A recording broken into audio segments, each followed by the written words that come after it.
आप सभी मित्रों का हमारे प्रशस्त एकेडमी चैनल पर हार्दिक स्वागत है। आज हम हिंदी व्याकरण और हिंदी साहित्य के प्रश्नों को हल करेंगे। ये प्रश्न जो है हिंदी की सभी परीक्षाओं के लिए उपयोगी है, चाहे TET, super TET, BPSC, TGT, PGT या हिंदी की कोई भी परीक्षा हो। स्वयंभू शब्द का अर्थ है, स्वयंभू शब्द का अर्थ स्वतः उत्पन्न है, जबकि स्वावलंबी का अर्थ आत्मनिर्भर है। सर्वोपरि का अर्थ सबसे ऊपर है और सर्वश्रेष्ठ का अर्थ सबसे अच्छा है। तल्लीन शब्द का संधि विच्छेद होगा, तो तल्लीन शब्द का संधि विच्छेद तत् धन लीन होगा। तत् धन लीन यह व्यंजन संधि है और इसका क्या नियम है कि जब त और ला की संधि होगी तो ता जो है वो ला में परिवर्तित हो जाएगा। ये हो गया तल्लीन। फिर है हिंदी वर्णमाला में ऊष्म व्यंजन कौन से हैं? सा, ख, सा, हा, टा, ठा, डा, ढा, ढा, ता, था, दा, धा, च, छ, ज, झ। तो श, श, स, ह ये ऊष्म व्यंजन है, जबकि ट, ठ, ड, ढ ये मूर्धन्य व्यंजन है और त, थ, द, ध ये दंत्य व्यंजन है, जबकि च, छ, ज, झ, ञ ये तालव्य व्यंजन है और तालव्य व्यंजन को स्पर्श संघर्षी ध्वनि भी कहते हैं। फिर है कि निम्नलिखित में से गलत विलोम शब्द युग्म है। प्रवेश, नवेश, मूक, वाचाल, पुरस्कार, तिरस्कार, भूत, भविष्य। तो प्रवेश का निषेध होगा, जबकि और ये तीनों मूक का वाचाल, पुरस्कार का तिरस्कार, भूत का भविष्य सही है। फिर आए थे हरिभजन को ओटन लगे कपास, लोकोक्ति का सही अर्थ है। तो ये वांछित कार्य को छोड़कर अन्य कार्य में लग जाना। आए थे हरिभजन को ओटन लगे कपास का अर्थ है। फिर निम्नलिखित में कौन कमल का पर्यायवाची नहीं है? राजीव, कुवलय, जलद, अम्बुज। तो राजीव, कुवलय और अम्बुज जो है वो कमल का पर्यायवाची है, जबकि जलद बादल का पर्यायवाची है। वे अविकारी शब्द जो दो शब्दों, वाक्यों अथवा वाक्य खंडों को जोड़ते हैं कहलाते हैं, वो समुच्चय बोधक कहलाते हैं। जैसे और, अथवा, या ये समुच्चय बोधक शब्द हैं। जैसे मैं और तुम।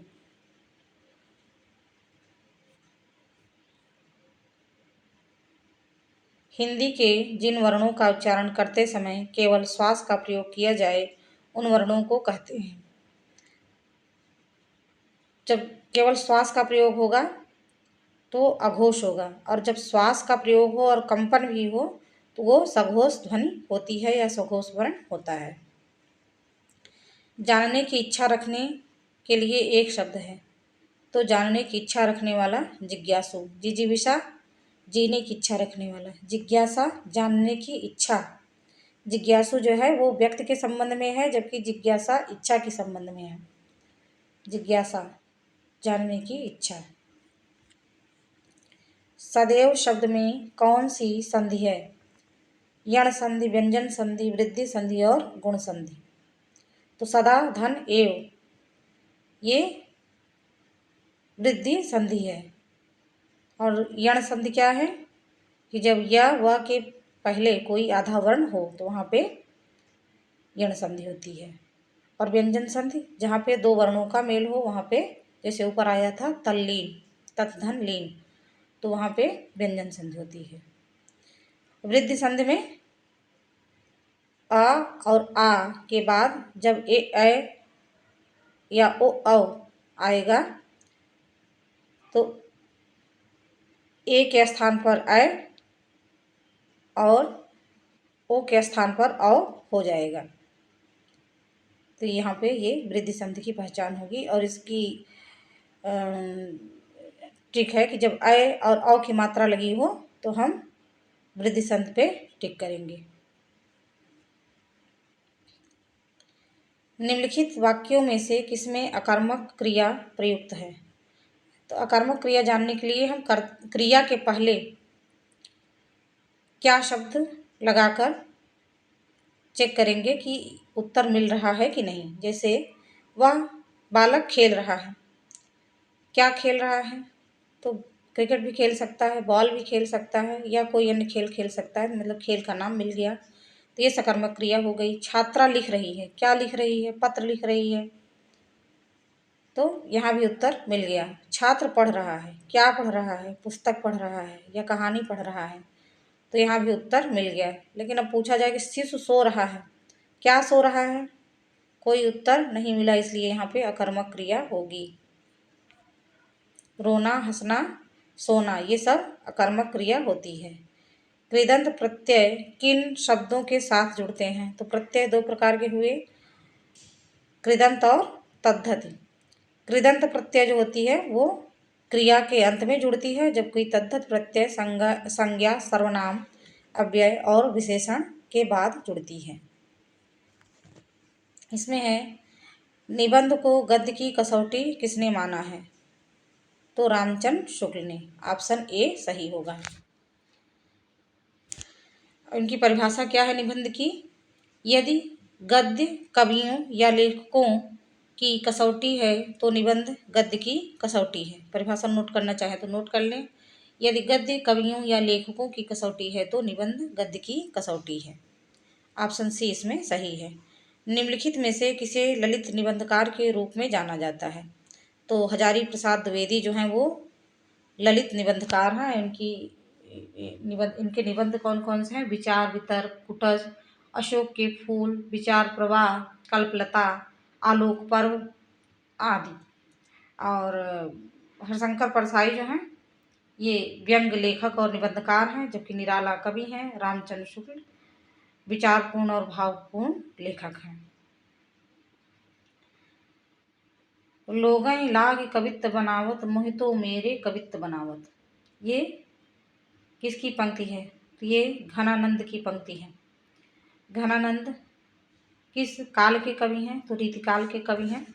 और रीतिकाल में रीति सिद्ध, रीतिबद्ध या रीत मुक्त, तो ये रीत मुक्त कवि हैं।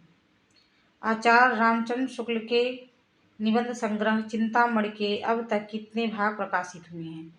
तो 4 भाग इसमें प्रकाशित हो चुके हैं। कौन कौन से हैं 4 भाग? एक 1939 में, 1939 में पहला भाग आया, रामचंद्र शुक्ल ने इसका प्रकाशन किया था। फिर उनकी मृत्यु होती है, फिर 1945 में इसका दूसरा भाग आता है। इसका प्रकाशन विश्वनाथ प्रसाद मिश्र ने किया था। फिर तीसरा जो है 1983 में आता है। 1983 में इसका प्रकाशन नामवर सिंह ने किया। और चौथे का प्रकाशन जो है ओम प्रकाश सिंह और कुसुम चतुर्वेदी ने किया था, और ये 2002 में आया था। तो इसके 4 भाग प्रकाशित हो चुके हैं। अंतिम भाग जो है 2002 में प्रकाशित हुआ है।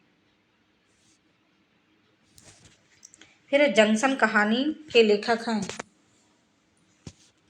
जंक्शन कहानी जो है वो मुक्तिबोध की है। और अज्ञे की कहानी रोज या गैंग्रीन जो महत्वपूर्ण है। हिंदी का पहला रेडियो नाटक माना जाता है तो राधा कृष्ण।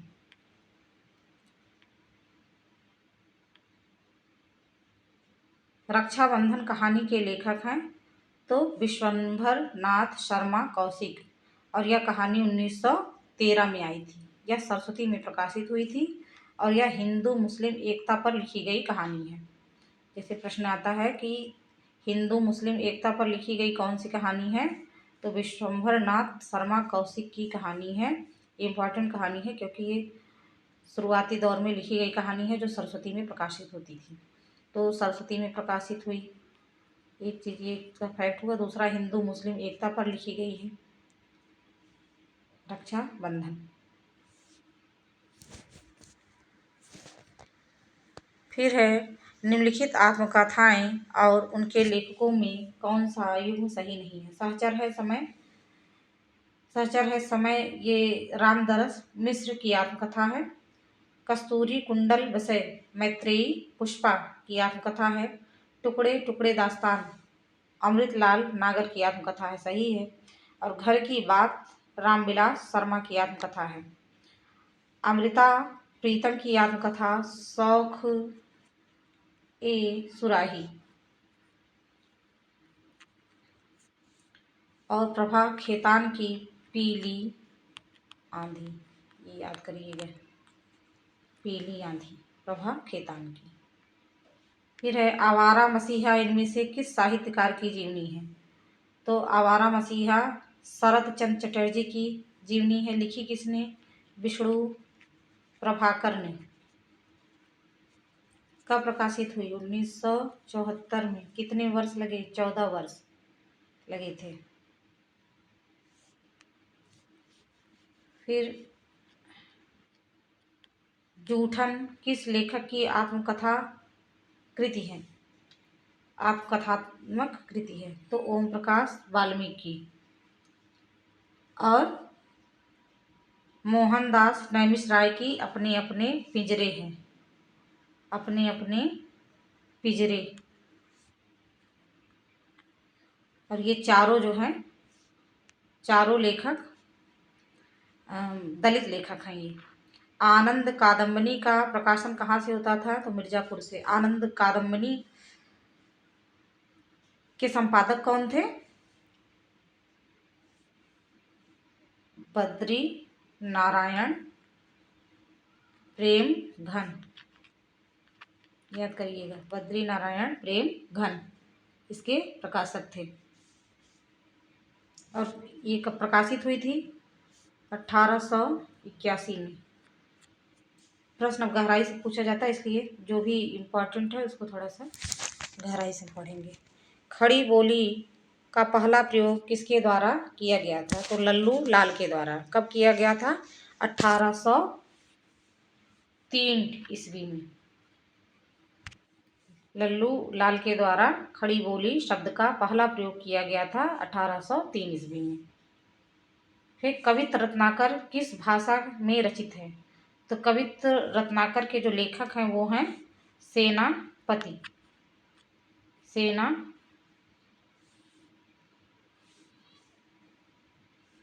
सेनापति ये रीत सिद्ध कवि हैं और इनकी रचना कवित्त रत्नाकर है और ये ब्रजभाषा में लिखी गई है। आचार्य रामचंद्र शुक्ल हिंदी की प्रथम कहानी किसे मानते हैं? तो इंदुमती को। इंदुमती का प्रकाशन वर्ष 1900। कहाँ प्रकाशित हुई? सरस्वती में। फिर 11 वर्ष का समय रामचंद्र शुक्ल की ही है 1903 में। और दुलाई वाली राजेंद्र बाला घोष या बंग महिला ये 1907 में। याद करिएगा, ये तीनों कहानी, चारों कहानी जो है बहुत ही इम्पोर्टेंट है। इंदुमती ये 1900 में प्रकाशित हुई, जबकि 11 वर्ष का समय 1903 में, दुलाई वाली 1907 में, और ये जो है इंदुमती 1900 में प्रकाशित हुई। और इसके जो लेखक थे ये किशोरीलाल गोस्वामी थे। किशोरीलाल गोस्वामी, याद करिएगा। निम्नलिखित उपन्यासों का कालक्रम है, सही है। अच्छा, तो प्रेमाश्रम, कर्मभूमि, गोदान और गबन। तो हम देखेंगे गोदान जो है वो 1936 में आई है, तो ये सबसे लास्ट में होगा। फिर प्रेमाश्रम जो है इनकी 1922 में, गबन 1926 में, कर्मभूमि 1932 में। 1932 में, तो ये ऑप्शन सी सही हो जाएगा। प्रेमाश्रम, गबन, कर्मभूमि और गोदान। दैनिक हिंदुस्तान का प्रकाशन कहाँ से होता था? तो प्रतापगढ़ से।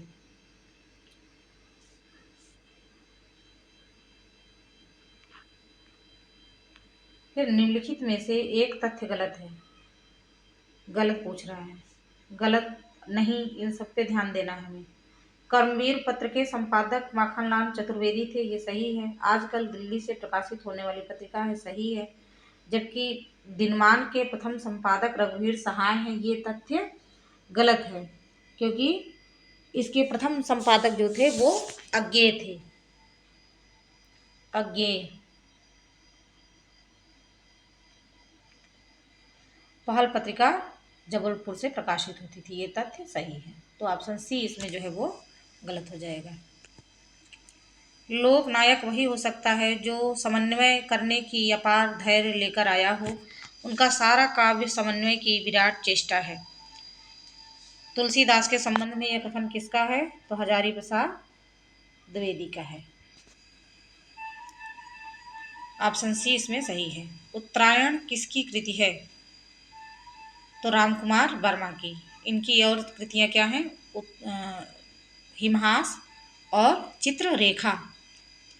चित्रलेखा जो है वो भगवती चरण वर्मा की रचना है, जबकि चित्ररेखा जो है वो रामकुमार वर्मा की है। हरिऔध के प्रिय प्रवास महाकाव्य में सर्गों की संख्या है, तो ये 17 सर्ग हैं इसमें, और ये संस्कृत के वर्ण वृत्त में लिखी गई है। ध्यान दीजिएगा, पूछता है कि संस्कृत के वर्ण वृत्तों में लिखी गई कौन सी रचना है? तो प्रिय प्रवास है। ये हिंदी का पहला महाकाव्य है। निराला की कविता राम की शक्ति पूजा पर किस रचना का सर्वाधिक प्रभाव है? तो कृतिवास रामायण का। बहुत महत्वपूर्ण है ये। 1936 में इसका प्रकाशन हुआ था और कृतिवास रामायण पर ये आधारित है, और यह एक लंबी कविता है।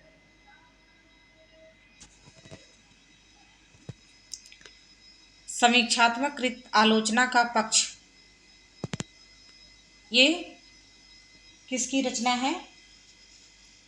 ये रमेश कुंतल में डॉक्टर धर्मवीर भारती, रमेश शाह और नंद किशोर आचार्य। तो ये जो है रमेश चंद्र शाह की रचना है। आलोचना का पक्ष ऑप्शन इसमें टिक किया गया है ए, जबकि ये नहीं है, ये रमेश चंद्र शाह की है। फिर है हिंदी साहित्य का आधा इतिहास। तो सुमन राजे, डॉक्टर सुमन राजे। माधव हम परिणाम निराशा, इसमें पूछ रहा है कि ये किसने कहा है? माधव हम परिणाम निराशा। तो ये जो है विद्यापति ने कहा है। विद्यापति ने। सूरदास और तुलसीदास पर मत जाइएगा, माधव नाम सुन के। ये जो है विद्यापति ने कहा है। फिर है ऋतु वर्णन तो इनके जैसा और किसी श्रृंगारी कवि ने नहीं किया है। आचार्य रामचंद्र शुक्ल का यह कथन किस कवि के लिए है? तो ऋतु वर्णन, रीतिकालीन जो कवि थे सेनापति, ये सेनापति जो है रीतिकाल में ऋतु वर्णन के लिए प्रसिद्ध हैं, और इनकी रचना क्या थी? कवित्व रत्नाकर। ये कथन जो है रामचंद्र शुक्ल का सेनापति के लिए है। भूल कहत नवरस सुकवि सकल मूल श्रृंगार, ये किसकी युक्ति है? तो देव की युक्ति है। निम्नलिखित में कौन सा उपन्यास कमलेश्वर का नहीं है? काली आंधी, डाक बंगला, कितने, पाकिस्तान और चौखट। तो इसमें जो है चौखट उपन्यास सर्वेश्वर दयाल का है, तो सर्वेश्वर दयाल सक्सेना का। बाकी काली आंधी, डाक बंगला और कितने, पाकिस्तान कमलेश्वर के उपन्यास है। इस पर इन्हें साहित्य अकादमी पुरस्कार भी मिला था। नई कविता परंपरा का तिरस्कार है और नई कहानी परंपरा का विस्तार है। ये किसने कहा था? तो राजेंद्र यादव ने नई कविता के संबंध में। नई कविता परंपरा का तिरस्कार है और नई कहानी परंपरा का विस्तार है। तुलसी गंग दोऊ है सुकविन के सरदार, उक्त के रचनाकार हैं तो भिखारी दास। जमुन जल तुम, ये किसकी रचना है? तो केदारनाथ अग्रवाल की। इनकी अन्य रचनाओं में फूल नहीं रंग बोलते हैं और मार प्यार की थापे, कहें केदार खरी खरी।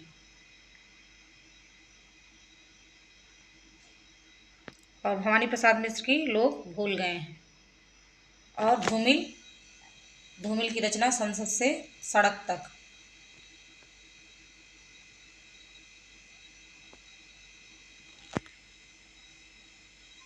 हिंदी व्याकरण ग्रंथ शब्दानुशासन के रचनाकार हैं तो शब्दानुशासन हिंदी व्याकरण ग्रंथ पूछ रहा है तो किशोरीदास वाजपेयी।